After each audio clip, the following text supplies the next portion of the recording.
Last episode में हमने देखा कि जिनो अपनी पूरी शैडो आर्मी लेकर के जेजू आइलैंड पहुंच चुका था, उसकी शैडो आर्मी एंड्स के साथ फाइट कर रही थी।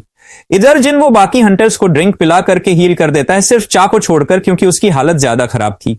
इसी बीच एन किंग वहां आ जाता है और जिनो और एन किंग के बीच फाइट स्टार्ट हो जाती है। लेकिन जिनो इस फाइट में स्टार्टिंग से ही डोमिनेट कर रहा होता है। तभी एन किंग एक पॉइजन अटैक से जिनो को पैरालाइज कर देता है, लेकिन जिन वो अपने सिस्टम की हेल्प से उसे भी ठीक कर लेता है।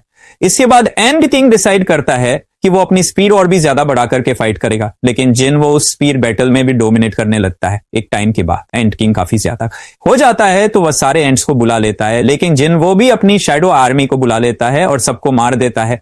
इसी बीच एंड किंग भागने की कोशिश करता है, लेकिन जिन वो उसे पकड़ लेता है और एक ही फाइनल ब्लो के साथ उसका काम तमाम कर देता है। इधर अब चा की हालत बहुत ज्यादा खराब हो चुकी थी। जिन वो उसे एलेजर ऑफ लाइफ देकर ही करने की कोशिश करता है, लेकिन वह भी काम नहीं करता। और अब चलते हैं नेक्स्ट एपिसोड की तरफ, लेकिन उससे पहले आप लोगों ने सिर्फ और आज भी दबा के लाइक और सब्सक्राइब कर दो। आपके इस छोटे से सपोर्ट से हमें बहुत मोटिवेशन मिलता है। और हाँ, वीडियो लास्ट तक जरूर देखना, क्योंकि लास्ट में एक क्वेश्चन पूछा है, जो सबसे पहले सही जवाब देगा उसका कमेंट पिन कर दूंगा और नेक्स्ट वीडियो में शट आउट भी दे दूंगा। तो बिना टाइम वेस्ट किए चलते हैं नेक्स्ट एपिसोड की तरफ। सीजन 2 एपिसोड की तरफ। सीजन 2 एपिसोड 13 स्टार्ट होता है और हमें दिखता है कि चा की हालत बहुत ज्यादा खराब होती है। जिन वो सब कुछ ट्राई कर चुका था, लेकिन कुछ भी काम नहीं कर रहा होता। इसीलिए जिनो अपने शैडो सोल्जर को बिंगो की बॉडी लाने के लिए बोलता है। तभी एक सोल्जर बिंगो की बॉडी लेकर के आ जाता है। जिन वो बिना टाइम वेस्ट किया अराइज बोलता है और बंगो की शैडो एक्सट्रैक्ट कर लेता है। बिंगो भी समझ जाता है कि उसे क्या करना है और वो बिना टाइम वेस्ट किए हीलिंग स्टार्ट कर देता है। ये देख करके बाकी के हंटर्स भी शॉक हो जाते हैं, क्योंकि वो लोग पहली बार जिनम को उसकी पावर यूज करके देख रहे होते हैं। लेकिन योना को यह बिल्कुल भी पसंद नहीं आता। वो जिन से कहता है वो चीज बिंगो नहीं हो सकती। जिन बोलता है हाँ मुझे पता है। फिर योना बोलता है बिंगो अपनी पूरी लाइफ में बैटलफील्ड में रहना या फाइट करना सबसे ज्यादा हेट करता था, तो प्लीज उसे फिर से बैटल में मत ले जाना। जिस पर जिनो कहता है हाँ इतना तो मैं समझ सकता हूं कि बिंगो बहुत नर्म दिल इंसान हुआ करता होगा। इतना बोलक जिनो बिंगो की तरफ बढ़ता है और एक्सट्रैक्शन कैंसिल कर देता है। ये देख करके योना की आंखों में आंसू आ जाते हैं। फिर बिंगो गायब हो जाता है और योना जिनम से थैंक यू बोलता है। फिर वो लोग केव से निकलने लगते हैं और उनका हेलीकॉप्टर भी आ चुका होता है। फिर जिनो बोलता है तुम लोग जाओ, मैं बचे हुए एंड्स को खत्म करके आता हूं। फिर जिनो भी काजल पे सवार होकर के एंड्स को मारने निकल जाता है। तभी सीन शिफ्ट होता है। अमेरिका के हंटर मैनेजमेंट ब्यूरो में लाइव ब्रॉडकास्ट देख रहे होते हैं और उनके बीच काफी लंबी बातचीत चल रही होती है। जिनो को लेकर उतना तो एक्सप्लेन नहीं करूंगा। एक्चुअली वो लोग प्लान कर रहे होते हैं कि जिनो को अपनी कंट्री में ले जाने की उनका मानना था कि जिनो बहुत टैलेंटेड है और कोरिया जैसे छोटे देश में उसका टैलेंट बेस्ट हो जाएगा। इधर फिर से जिनो को दिखाया जाता है। उसका लेवल अब 100 हो चुका था। बाकी एंड्स को मारते मारते मारते वो अब एन किंग की बॉडी के पास जाता है और जैसे ही अराइज बोलता है उसके चारों तरफ अंधेरा हो जाता है। ऐसा कभी पहले नहीं हुआ था। उसे लगता है कि कहीं एक्सट्रैक्शन फेल तो नहीं हो गया, लेकिन तभी धीरे धीरे सब वापस नॉर्मल होने लगता है और सिस्टम का नोटिफिकेशन आता है, शैडो एक्सट्रैक्शन सफल हुआ।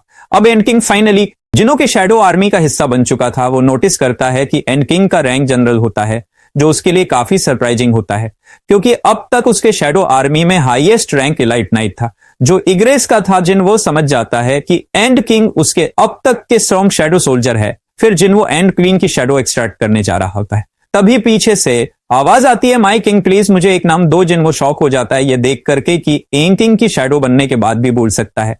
एक्चुअली एंड किंग की रैंक जनरल है, इस वजह से वो बोल सकता है। जनरल से लोअर रैंक वाले शैडो सोल्जर्स बोल नहीं सकते, क्योंकि वो बोल सकता है। तो जिन उससे पूछता है मैंने तुम्हें मारा है, फिर भी क्या तुम मेरे लिए लॉयल रहोगे? जिस पर एंड किंग कहता है मैं मरा नहीं हूं, आपने मुझे एक नया जीवन दान दिया है और मैं अपनी आखिरी सांस तक आपको फॉलो करूंगा। फिर वो दोबारा जिनो से अपने नाम को रखने के लिए बोलता है। जिन वो सोचता है और उसका नाम बेरू रख देता है।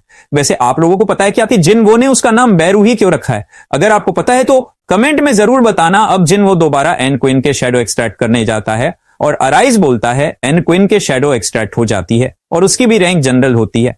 लेकिन जिन वो नोटिस करता है कि एंड क्वीन के एक्सट्रैक्शन होने के बाद बाकी के शैडो एंड्स के साथ उसका कनेक्शन वीक होने लगता है। वो तुरंत पेरू से पूछता है क्या तुम्हें पता है कि यह सब क्या हो रहा है? पेरू एक्सप्लेन करता है एंड क्वीन की मेन एबिलिटी अपनी कॉलोनी को कंट्रोल करना और रिप्रोडक्शन है, लेकिन अब बिना फिजिकल बॉडी के वो रिप्रोडक्शन नहीं कर सकती। जिन वो समझ जाता है कि एंड क्वीन फाइट नहीं कर सकती, तो वो अब उससे किसी काम की नहीं थी और वो एंड क्वीन का एक्सट्रैक्शन कैंसिल कर देता है। फिर जिन वो सोचता है कि बचे खचे एंड्स को जल्दी से निपटा कर रेड खत्म करने का वो बेरू से पूछता है, क्या तुम्हें पता है कि अभी कितने एंड्स आइलैंड पर बचे हैं? बेरू रिप्लाई करता है, रेड स्टार्ट होने से पहले 8,700 एंड्स थे और अब 4,000 बचे हैं। जिन वो सोचता है कि मुझे लगा नहीं था कि अब तक इतने सारे एंड्स बचे होंगे। फिर वो बेरू से पूछता है, क्या तुम सबको मार सकते हो? बेरू सीरियस होकर बोलता है, अगर आप मुझे ऑर्डर दे तो जरूर। इधर हम देखते हैं कि क्वीन के मरने के बाद काफी सारे एंट इधर उधर भटक रहे होते हैं।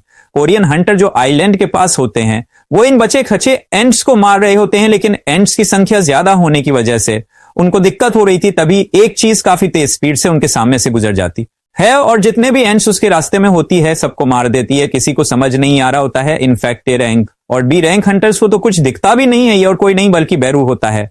उसका स्पीड इतना फास्ट होता है कि इवन हाई रैंक हंटर्स भी उसके मूवमेंट को फॉलो नहीं कर पाते। अब 2 दिन हो गए थे और सारे एंट्स का सफाया फाइनली हो चुका था, लेकिन कुछ एंट्स उड़ते उड़ते चाइना के समुद्र तक पहुंच गए थे। अगर आपको नहीं पता तो चाइना और साउथ कोरिया काफी आसपास है। चाइना वालों को ऑलरेडी ये डेंजर का पता था, इसीलिए वो लोग पहले से रेडी थे और अपनी शिप्स को लेकर के तैयार थे। फिर हमें दिखता है कि एक चाइनीज हंटर शिप पे खड़ा होता है और एंट्स के पास आने का वेट कर रहा होता है। जैसे ही एंट्स पास होते हैं वो अपने दोनों तलवार निकालता है और सिर्फ एक ही अटैक में सारे एंट्स को खत्म कर देता है।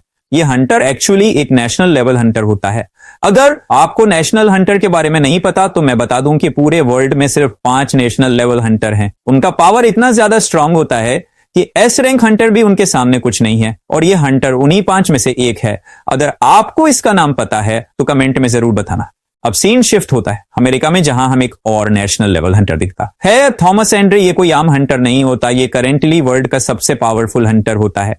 आपने होंग डोंगू का तो नाम सुना होगा, जो एक एस रैंक हंटर है जिसके भाई को जिन्होंने सीजन 1 में मार दिया था। तब से वो जिनों के पीछे पड़ा है। तो एक्चुअली हंग डोंगू थॉमस एंड्रे के गिल्ड का मेंबर था और थॉमस एंड्रू अपने मैनेजर से बात कर रहा होता है और थॉमस बोलता है कि डोंगू हमारे गिल्ड का हंटर है। अगर किसी ने मेरे हंटर को छुआ भी तो मैं उसको नहीं छोड़ूंगा, चाहे वो अमेरिकन गवर्नमेंट ही क्यों ना हो।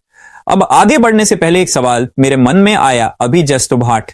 इफ थॉमस एंड्रे और बेरू की फाइट होती है, आपको क्या लगता है थॉमस एंड्रे बेरू को इजीली हरा सकता या फिर दोनों के बीच में बराबरी की टक्कर होती? आपको क्या लगता है? अपना ओपिनियन कमेंट में जरूर बताना। खैर, इसके बाद सीन शिफ्ट होता है और हमें अब कोरियन माइनिंग टीम दिखाई देती है जो जेजू आइलैंड पर माना क्रिस्टल कलेक्ट करने आई है।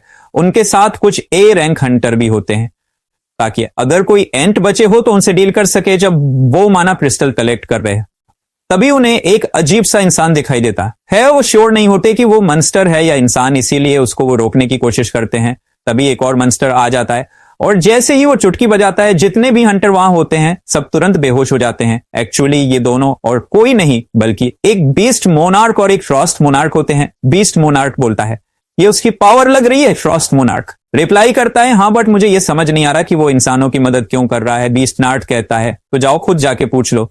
फ्रॉस्ट नार्ट बोलता है, हम यहां सीन क्रिएट करने नहीं आए हैं, हमारा हंट अब भी जारी है। और इतना कह करके दोनों एक पोर्टल खोल करके वहां से चले जाते हैं। वैसे आपको पता है ये दोनों इतने ज्यादा पावरफुल हैं कि अगर जिनो इनसे अभी फाइट करेगा तो वह हार भी सकता है। मतलब अलग ही लेवल पे ये स्ट्रॉन्ग है और हमें ये सीजन 3 में देखने को मिलेगा। अगर आप चाहते हो कि सीजन 3 भी देखना तो कमेंट में बता देना, क्योंकि सीजन 2 का ये लास्ट एपिसोड होने वाला है। और लगे हाथ सब्सक्राइब भी कर देना ताकि सीजन फिलहाल तो मिस ना हो। इसके बाद हमें दिखाया जाता है कि जो भी हंटर जेजू आइल रेड में मारे गए थे उनका फ्यूनरल हो रहा होता है। वहां जिनो भी गया होता है, लेकिन अब वो काफी ज्यादा फेमस हो चुका है तो चारों तरफ मीडिया वाले उसी के पीछे पड़े होते हैं। पूरे देश दुनिया में उसी के बारे में बातें कर रहे होते हैं। यन हो भी वहां होता है, वो जिनो से थैंक यू बोलता है, क्योंकि अगर जिनो वहां नहीं होता तो जेजू आलन रेड पे बचे कुछ हंटर्स भी मारे जाते हैं। फिर जिनम को चेयरमैन मिलते हैं, वो जिनम को न्यू गिल्ड खोलने की परमिशन दे देते हैं। उसके बाद चेयरमैन जिनम से पूछते हैं, क्या तुमने जेजू आयन रेड पर बैरियर वगैरह लगाए?